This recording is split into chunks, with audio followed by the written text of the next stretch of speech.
اعوذ باللہ من الشیطان الرجیم بسم اللہ الرحمن الرحیم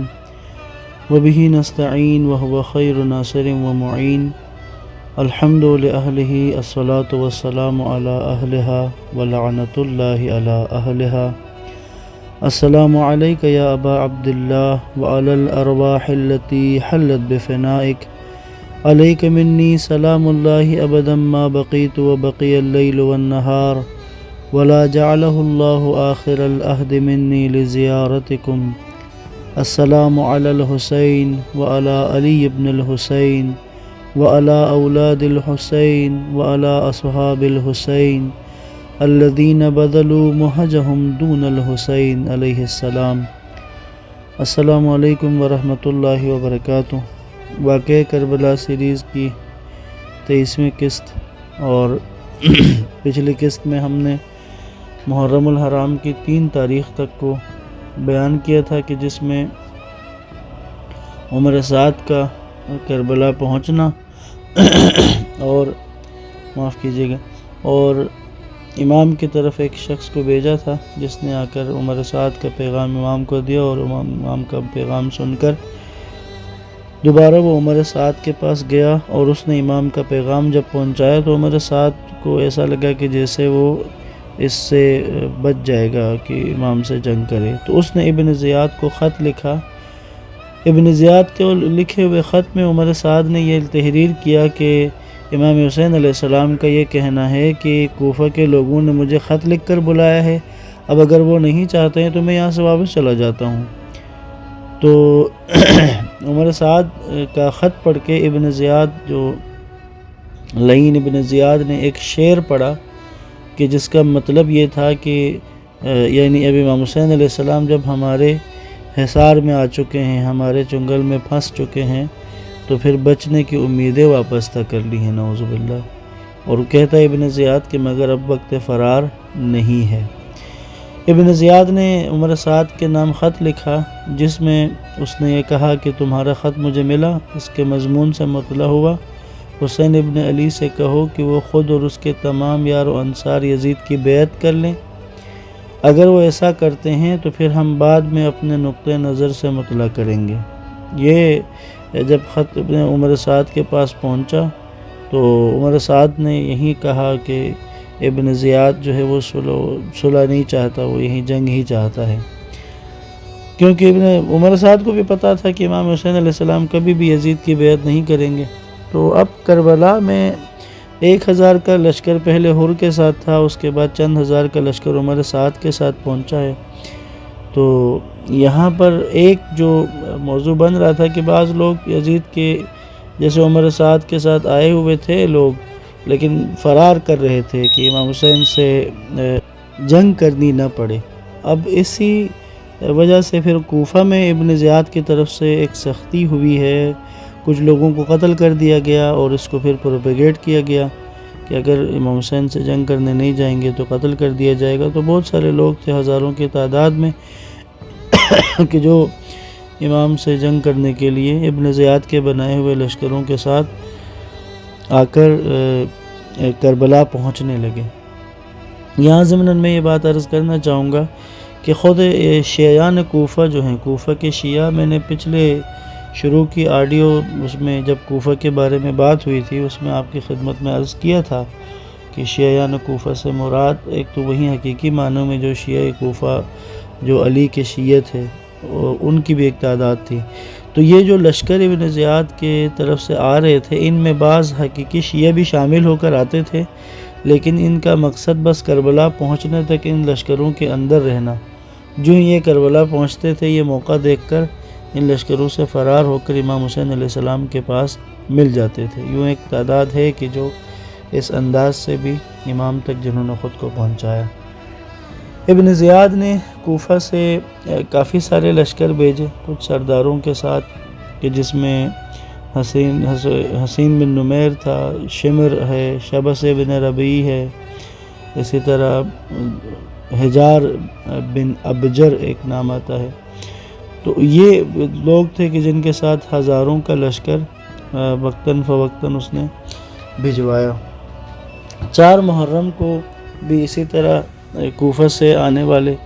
لشکر کربلا پہنچے ہیں۔ 4 محرم کو ایک ابن زیاد کا اس نے مسجد کوفہ میں لوگوں سے بات کی کہ جس میں لوگوں کو برا بھلا کہا اور یزید کی طرف اور یزید کے لشکر میں شامل ہونے کا لالچ بھی دی اور خوف بھی، ڈرایا بھی۔ پہلے بھی عرض کیا ہے، یہ 2 ایسی بیماریاں ہیں، ایک لالچ اور ایک خوف، جو انسان کو بلندیوں سے پستیوں کی طرف تیزی سے لے جاتی ہیں۔ 4 محرم کو بھی یہ تقریباً کوئی بہت بڑی تعداد میں سپاہیوں کا کوفہ سے ان ناخلف سرداروں کے ساتھ کربلا میں وارد ہوتا ہے۔ 5 محرم کے بارے میں ایک یہ کہ شبس جو ہے، شبس ابن ربیع کے بارے میں ایک وہ بات کہ شبس کو ابن زیاد نے بلایا تھا لیکن وہ بیماری کا بہانہ کر کے آیا نہیں۔ یہ شبس ابن ربیع انہی لوگوں میں سے ہے، یہ کوفہ کے نامور افراد میں سے تھا، یعنی جیسے جانی پہچانی شخصیت تھی، لوگ جانتے تھے، مشہور تھا، اور یہ ان لوگوں میں سے تھا جنہوں نے امام حسین علیہ السلام کو خط لکھے تھے۔ وفادار یہ بنو امیہ کا تھا، لیکن جب انہوں نے دیکھا کہ جب سب لوگ امام حسین کو خط لکھ رہے ہیں تو اس نے بھی سیاسی مفادات کے لیے یا اقتصادی مفادات کے لیے یا اسی نیت سے کہ جیسا کہ عرض کیا تھا جب کوفہ کی بات ہو رہی تھی کہ اسی نیت سے ایک ہو سکتا ہے خط لکھا امام کو کہ امام کے آنے پہ بنو امیہ کے حوالے کر دیا جائے۔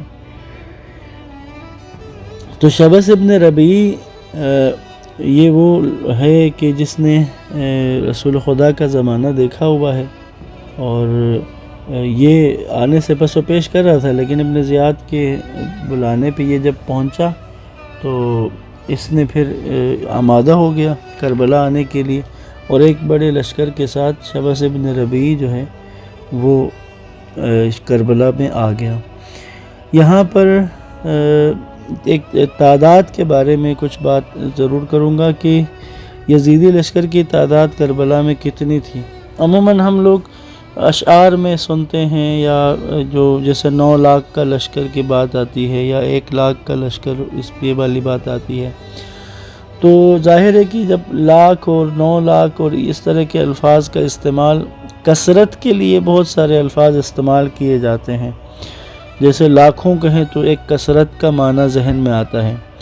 اسی طرح چاہے وہ 9 لاکھ کہیں یا لاکھ کہیں، تو عموماً اشعار میں اس طرح کی بات ہے۔ روایات میں جو تعداد آتی ہے وہ 8,000 سے لے کر 28,000 تک کی تعداد ہے، اور اب اس میں 30,000 کا لفظ جب استعمال ہوتا ہے کیونکہ 28 اور 30 کا انسا اس عنوان سے بیان کیا جاتا ہے۔ اگر ہم اس میں تقابل میں دیکھیں کہ اس طرف امام حسین علیہ السلام کے ساتھ جتنے جانثار تھے ان کی تعداد کو دیکھتے ہوئے اگر یہ 8,000 کی تعداد ہو تب بھی یہ ایک بڑی تعداد ہے کہ جو ایک کثیر اور قلیل گروہ کے لیے ان کے ساتھ مقابلہ کرنے کے لیے ایک بہت بڑی تعداد ہے کہ جس کے لیے وہیں کہ اشعار میں نوحوں کے اندر لاکھوں کا جو لفظ استعمال ہوتا ہے، تو جو مشہور تعداد ہے وہ کم سے کم 8,000 ہے، اور زیادہ سے زیادہ جو ہے 28 یا 30,000 تک کی یہ تعداد بیان ہوتی ہے۔ امام حسین علیہ السلام اور آپ کے جانثاروں کی تعداد میں ایک تو مشہور تعداد ہے جو زباں زد عام و خاص ہے کہ جو 72 کی تعداد، 72 شہدائے کربلا، تو یہ 72 کا ہندسہ ہے کہ امام کے ساتھی جو ہے وہ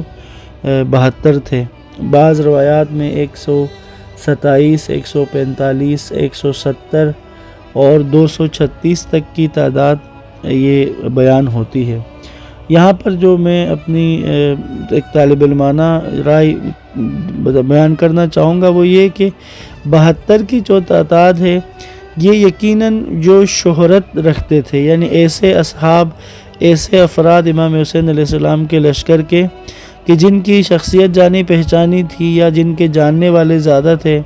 یا جو اپنے اپنے قبیلے کے معروف افراد میں سے تھے، تو وہ 72 کے ان کی تعداد ہے۔ لیکن امام حسین علیہ السلام کے جو ساتھی ہیں، ظاہر ہے کہ خود بصرہ میں کچھ لوگ شہید ہوئے جو اسی تحریک کربلا کا حصہ ہیں، جناب مسلم ابن عقیل اور جناب ہانی ابن عروہ، قیس ابن مسہر سیداوی، اسی طرح عبداللہ ابن یقطر، یہ لوگ جو کوفہ میں شہید ہوئے، تو بصرہ میں شہید ہونے والے لوگ، کوفہ میں شہید ہونے والے لوگ، یہ لوگ بھی اسی تحریک کربلا کے ہی اس میں شامل ہیں، شہدائے کربلا میں ہی شامل ہیں۔ تو ایک تعداد جو ہے وہ 236 تک ایک کتاب ہے آیت اللہ ذبیح اللہ محلاتی کی، فرسان الحیجہ کے نام سے، انہوں نے اس میں 200 سے زائد اصحاب کربلا کی تعداد بھی اور ان کی زندگی کے بارے میں کچھ نہ کچھ تحریر کیا ہوا ہے۔ تو ہم یعنی یہ کہہ سکتے ہیں کہ امام کی میکسیمم جو تعداد امام کے لشکر کی، امام کے ساتھیوں کی، وہ 200، اور ادھر سے مقابلے میں جو میکسیمم تعداد ہے، زیادہ سے زیادہ جو تعداد ہے یزیدی لشکر کی، وہ 30,000۔ اب خود اندازہ کیا جا سکتا ہے کہ 200 کا مقابلہ 30,000 کے ساتھ، تو یہ ایک غیر منصفانہ تعداد ہے جنگی اعتبار سے۔ اور یہ 5 محرم تک کے واقعات تھے۔ 6 محرم کو ابن زیاد نے عمر سعد کو ایک خط لکھا، جس کا جو مضمون تھا وہ جو کتابوں میں موجود ہے، کہ ابن زیاد نے لکھا کہ میں نے سوار اور پیادوں کے جتنے لشکر ہو سکتے تھے اور جتنا جنگی ساز و سامان ہو سکتا تھا، زیادہ سے زیادہ تمہاری طرف بھیج دیا ہے، اور اس بارے میں کسی قسم کے بخل سے کام نہیں لیا۔ اب تمہیں خبردار ہونا چاہیے، کیونکہ تمہاری دن اور رات کی رپورٹیں مجھے مل رہی ہیں۔ یہاں پر امام حسین علیہ السلام اور آپ کے جانثار کربلا میں ہیں، عمر سعد اور اس کا لشکر بہت بڑی تعداد میں کربلا میں موجود ہے۔ اور یہاں 6 محرم کے واقعات میں سے ایک واقعہ امام حسین علیہ السلام کا خط ہے، کہ جو امام نے اپنے بھائی جناب محمد حنفیہ کو لکھا۔ چھٹے امام کی روایت کے مطابق امام نے اس میں صرف ایک جملہ لکھا ہے، اور یہ واقعی عبرت کے لیے، سمجھنے کے لیے، یا میں یہ کہوں کہ صاحبان عقل کے لیے یہ بہت بڑا پیغام ہے۔ یہ جو میں اس خط کا متن عرض کر رہا ہوں، امام نے لکھا: بسم اللہ الرحمن الرحیم، من الحسین ابن علی الى محمد ابن علی ومن قبل من بنی ہاشم، اما بعد، کان الدنیا لم تکن وکان الآخرۃ لم تزل۔ بس یہ ایک جملہ ہے عزیزان محترم۔ کیا معنی ہے؟ دنیا موجود ہی نہیں تھی اور آخرت ہمیشہ کے لیے ہے، یعنی کان الدنیا لم تکن، دنیا ایسے ہے کہ جیسے تھی ہی نہیں،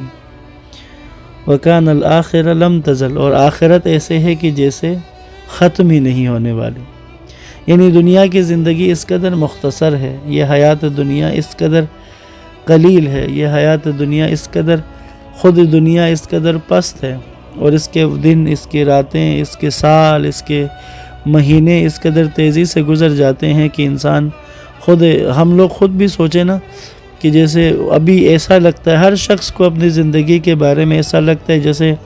کچھ ہی عرصہ ہوا ہے، بچپنا تھا، اپنے بچپن کی باتیں ایسی یاد آتی ہیں جیسے کل کی بات تھی۔ چند سال، 10 سال کے گزرے ہوئے واقعات ایسے لگتے ہیں جیسے کل کی بات تھی۔ تو یہ دنیا اس قدر، اس دنیا کی زندگی اس قدر بے مایہ ہے۔ قرآن مجید میں ہے کہ جب انسان پہنچتا ہے عالم برزخ میں، فرشتے اس سے پوچھتے ہیں: ہاں بتاؤ دنیا میں کتنی دیر رہے؟ تو جواب دیتا ہے 1 دن یا شاید اس کا آدھا، یعنی یہ دنیا کی زندگی اس قدر کم لگتی ہے۔ اور امام کا بھی یہ جملہ، کانت دنیا لم تکن، کہ دنیا ایسے تھی جیسے ہے ہی نہیں، وکان الآخرۃ لم تزل، اور آخرت ہمیشہ ہمیشہ کے لیے ہے۔ عزیزان محترم، حسین ابن علی اور آپ کے جانثار دشت بے نوا کربلا میں موجود ہیں، اور اکیلے نہیں ہیں۔ مولا حسین اور آپ کے ساتھ صرف جوان اور مرد نہیں ہیں،